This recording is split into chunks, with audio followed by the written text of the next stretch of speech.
better shake your booties for black girl nerds.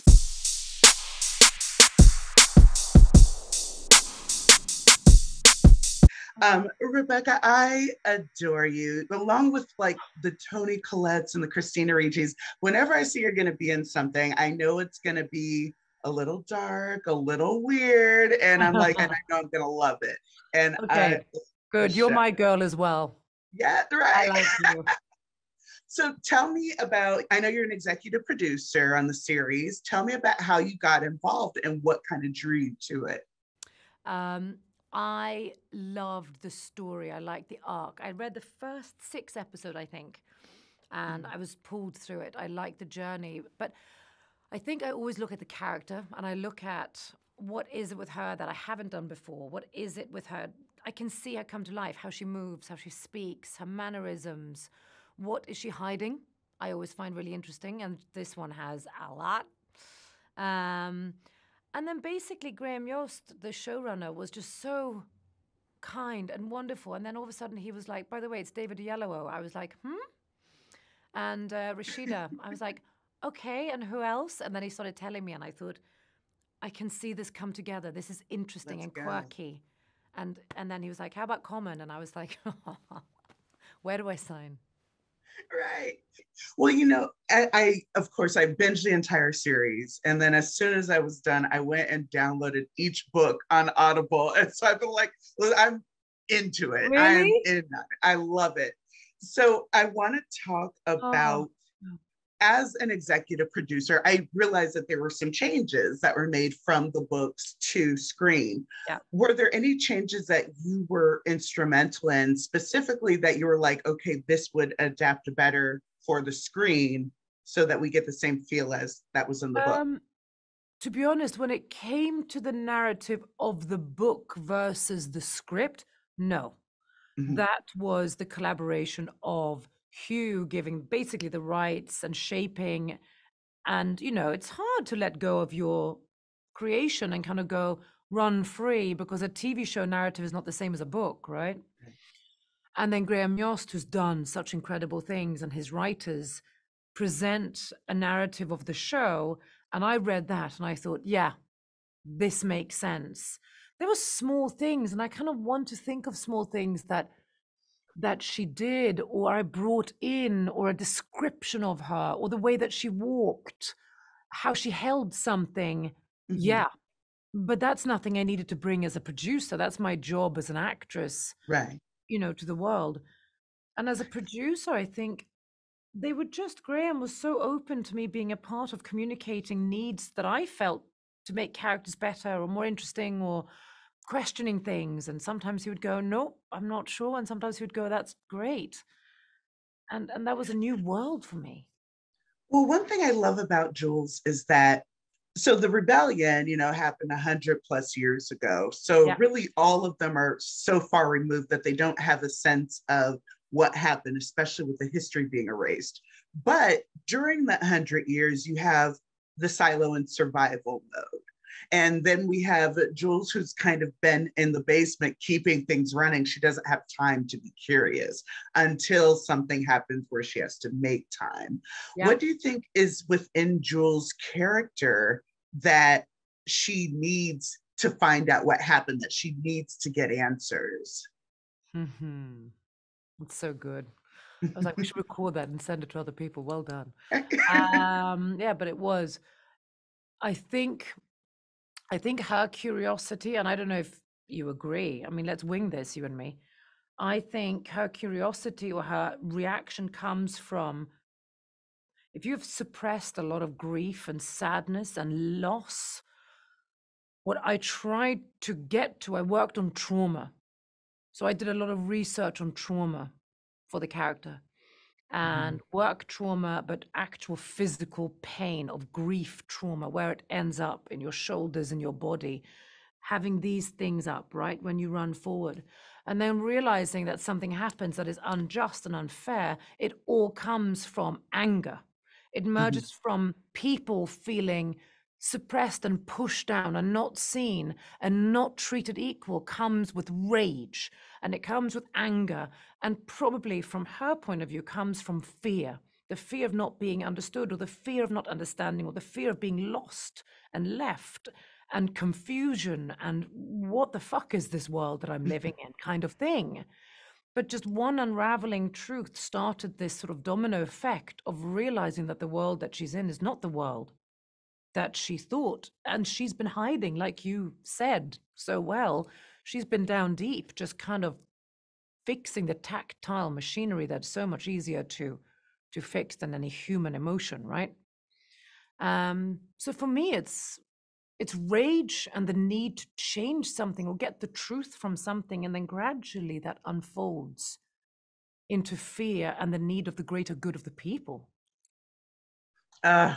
I love it. And I could talk with you all day about this show. And if I had my way, I would. But oh, me too. But thank you so much for taking time to talk with us today about this amazing show.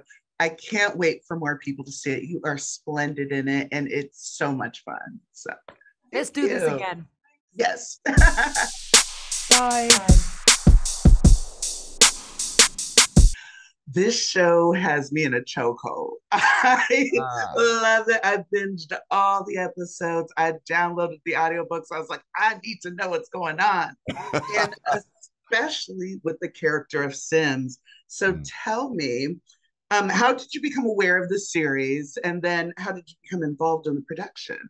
You know, I can remember exactly where I was when I got a call for this series, about this series. I was in the recording booth working on something, and I don't usually take my phone in the recording booth, but then I stepped out and I saw that my manager and agent had called a couple of times, and they called me and said, man, we had this project that's really, really good. We think is exceptional, and the people involved are great. The only caveat is that it's filming in London. And I was like, man, I love London. What are you talking about? So, yo, shoot, if it's any other place besides the States I want to film, it's London. So, and even London over some places that's in the States. But that being said, I read the scripts and was like, this is exactly what I've been praying for, wanting to be a part of, thinking about, and have put my vision into and intention into. And that means from the writing of the scripts to how great these scripts were to the character that I could potentially play.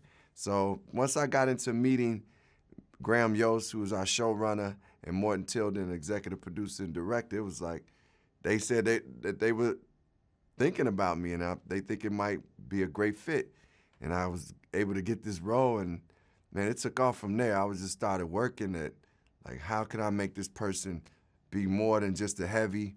How can I continue to bring like a full human being to somebody who many would just see as an enforcer or a bad guy? But I believe, you know, what I saw in these scripts was a good person who does some bad things, a dude that will kill if necessary, but also loves his son and wife, you know, so that's something intriguing and interesting to play. Well, you know, it's funny because he has a strange parallel with Billings where he's a guy, he knows what the rules are. He knows that he is the enforcer of the rules, but there are certain times when he counts himself as the exception to the rule. Right. And we, learn a little bit about his background in terms of kind of his dad's station in life and how he kind of wants to elevate himself, but he still kind of has his cap over his head. So just kind of in your thoughts, what makes Sims believe that he's able to be the exception to the rule? Well, I think, sometimes within us, we feel like, man, we have been called to do things. And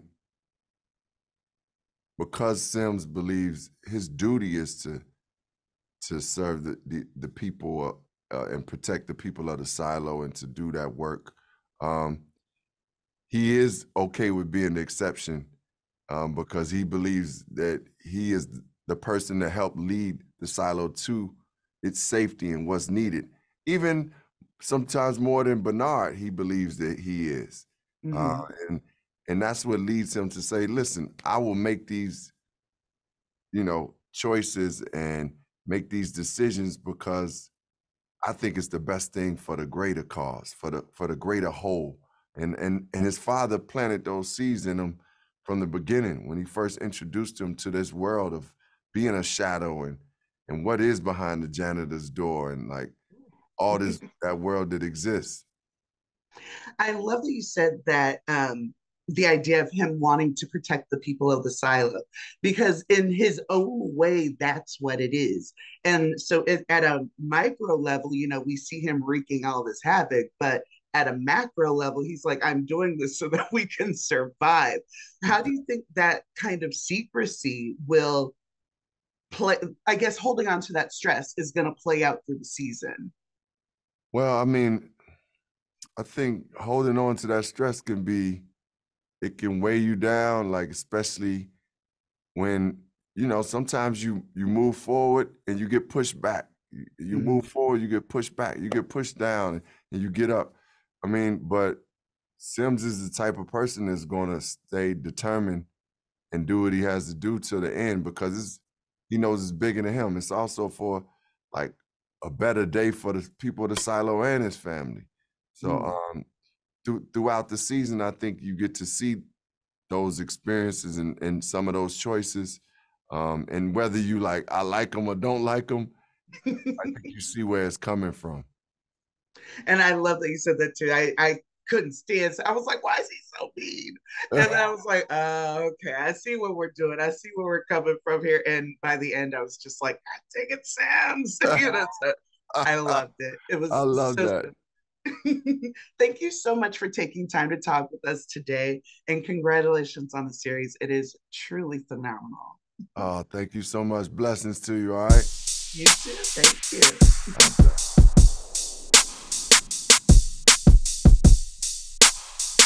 I love this show, by the way, and I love your role in it because you're kind of the unassuming person who gets thrust into a lot of nonsense in a really good way. When we meet Lucas, he's in the cafeteria, he's looking at the stars, and there's such an awe and a wonder and a curiosity. Where do you kind of channel that from for something that is kind of everyday for us, but something that is brand new for someone like Lucas? It's a really good question. I think for me, because you're right, I know what the stars are and he doesn't. But I think it's not about what they are. I think it's about the wonder that is there when you look at something outside of yourself that is so unbelievable. I went out to a field last week, like a couple weeks before we were filming, because I'd never really looked at the stars myself, and I went out to a cold field in England and South Downs and froze my ass off in a little sleeping bag. But I looked up and kind of watched as they moved across, and there is something kind of unbelievable about how big they are and how small you are. And I think that was the feeling that I really latched onto, the immensity of the world and the universe. And we're on this rock spinning across, whatever, 1 million miles an hour. And we think our problems are such big problems, but, you just kind of look up and there's that thing 1 million miles away that's, it's kind of unreal. Sorry, I got lost in the sauce of my own wonder. But I mean, that's kind of what the whole idea with Lucas is that we kind of get him and he's answering questions for what he thinks is just kind of for fun, for the sake of kind of finding answers. And then he kind of gets dinged a little bit for it. So when it comes to his curiosity, because when you think about it, the rebellion has happened 100+ years ago. And so we have the generation that you and Jules are in are kind of far enough removed where they just have no concept of that, but far enough removed from survival mode. And so now we're getting into the let's be curious, let's ask questions. How do you think that kind of lends itself to Lucas's curiosity and really kind of his naivety.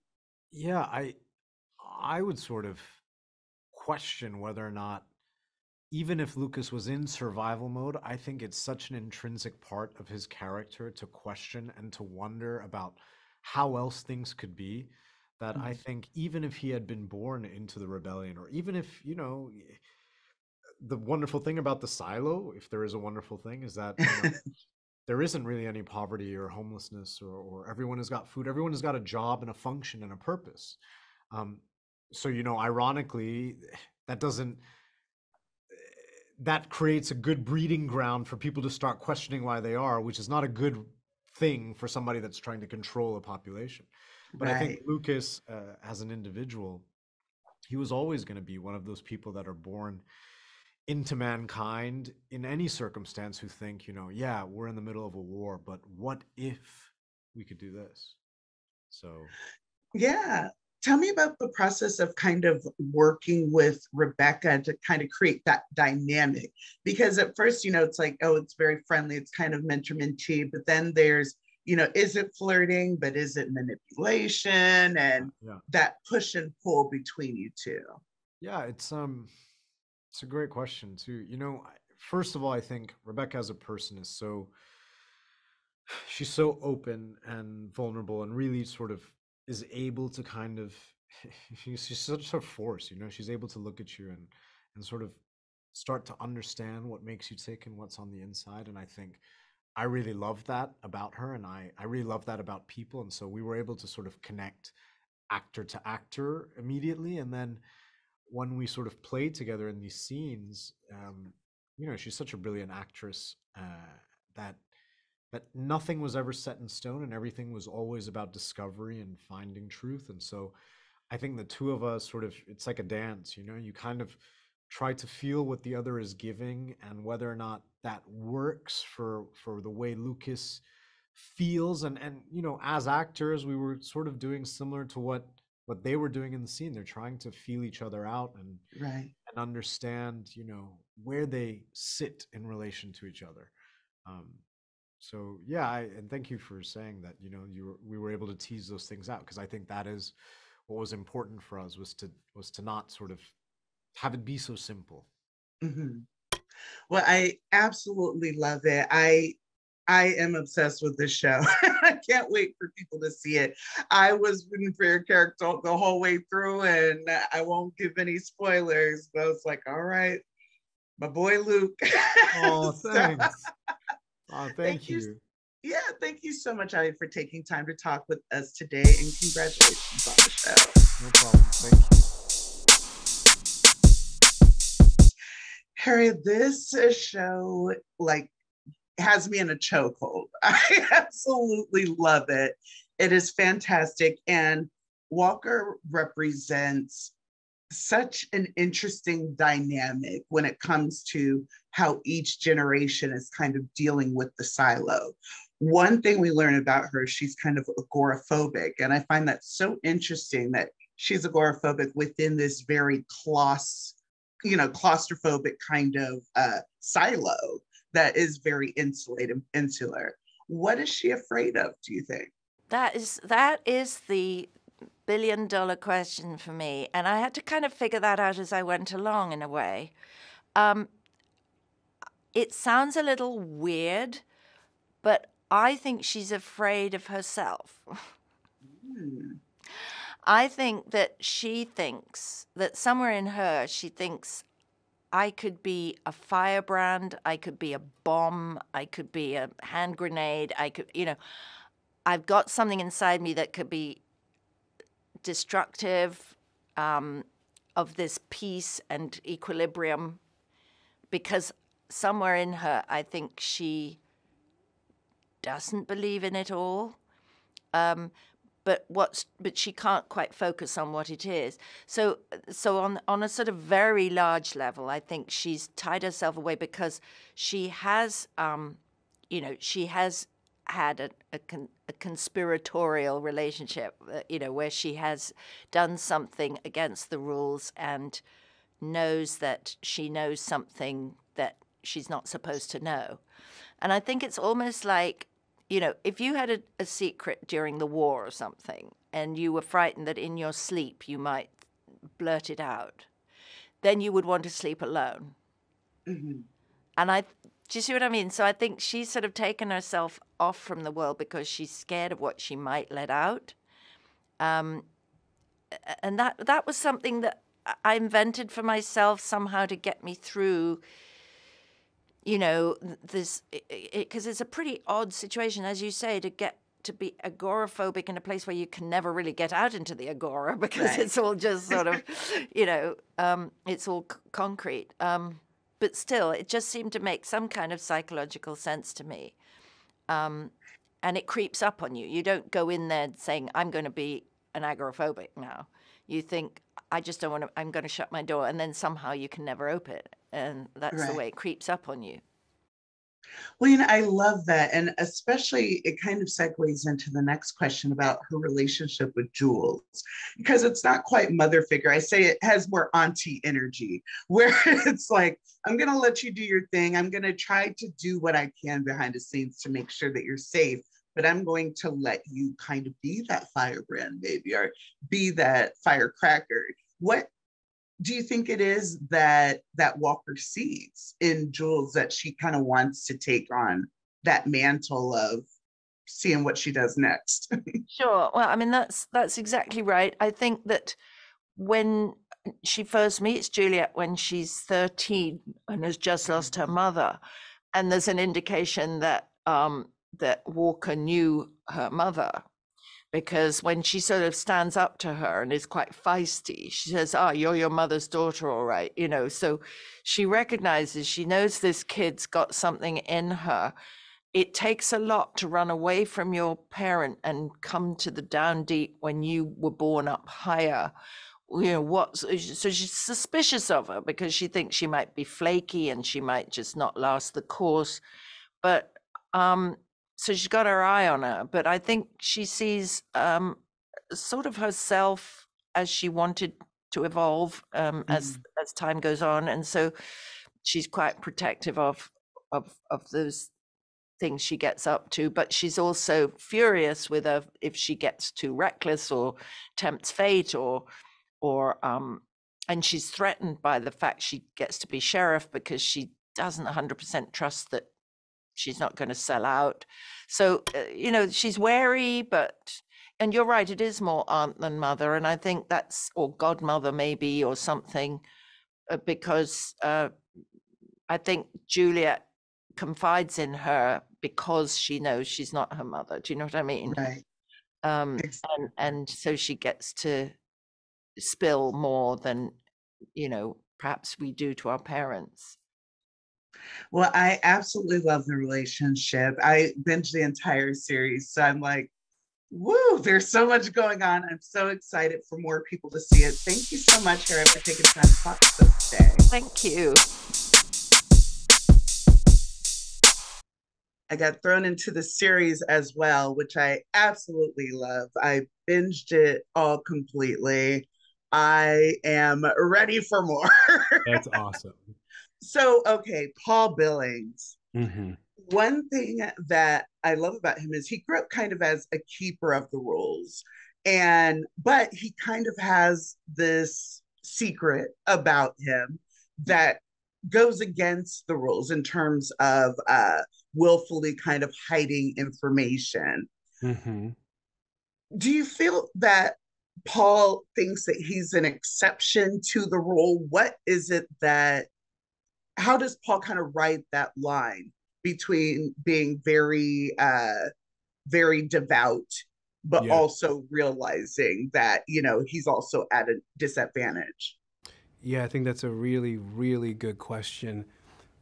I think in his head, he believes that if he works hard enough, shows up enough, knows it better than everybody else, he will prove, whether to himself or to the powers that be, that he deserves to be where he is. You know, it's funny because it's like, what gives him that chance, you know?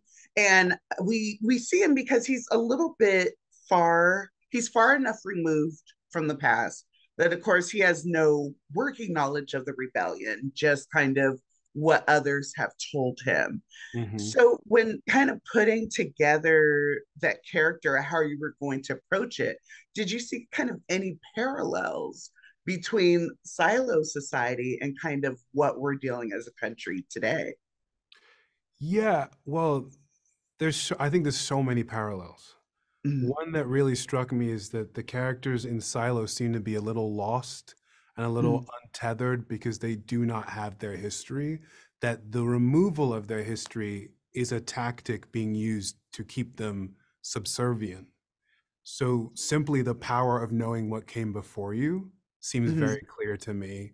Um, and then for Paul, I will say I know what it's like to be told that, I mean, as a Black person in the world, I know what it's like to be told that something that you had no choice in deems you a certain kind of person, and to fight against that, to be seen beyond this one thing.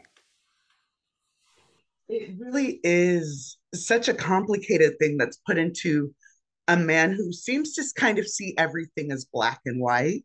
Mm-hmm. And we see, but operates within shades of gray, and there seems to be kind of this wall there, but we see that he kind of gets challenged. What do you think kind of gives Paul the strength to kind of buck against the status quo once we get into it? I think there's two answers to that. I think one, lying is really hard.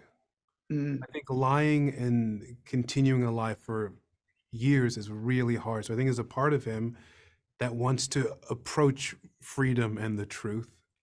And then secondly, I think he thinks of himself, even with all his complications, as a very morally clear person. mm, So when Juliet brings up some questions that don't have clear answers, he wants to go, here's the answer, and he can't find that. So the other foundation of him is he needs to get to an answer. You know what I mean? He needs that for himself. I love that because he is a seeker of truth. He was a teacher before, we know that, and he really just wants to help. But we kind of see him grapple with, well, who am I really helping? Yes. Is this really helping? And that Yes. kind of thing. Tell me, just for you, if he would he ever be someone who would be like, I need to go outside, I need to see what the truth is that something that you see within his character? What I will say is I think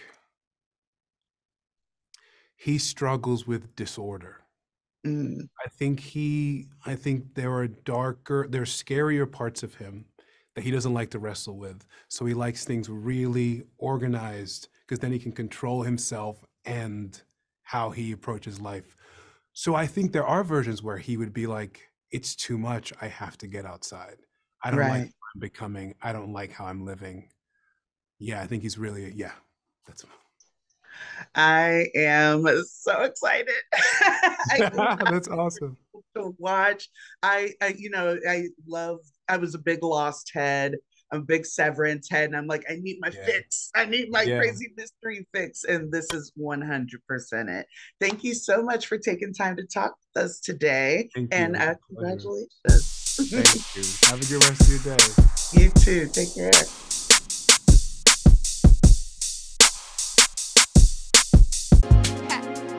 Better shake your booties for black girl nerves. Better shake your booties for black girl nerves.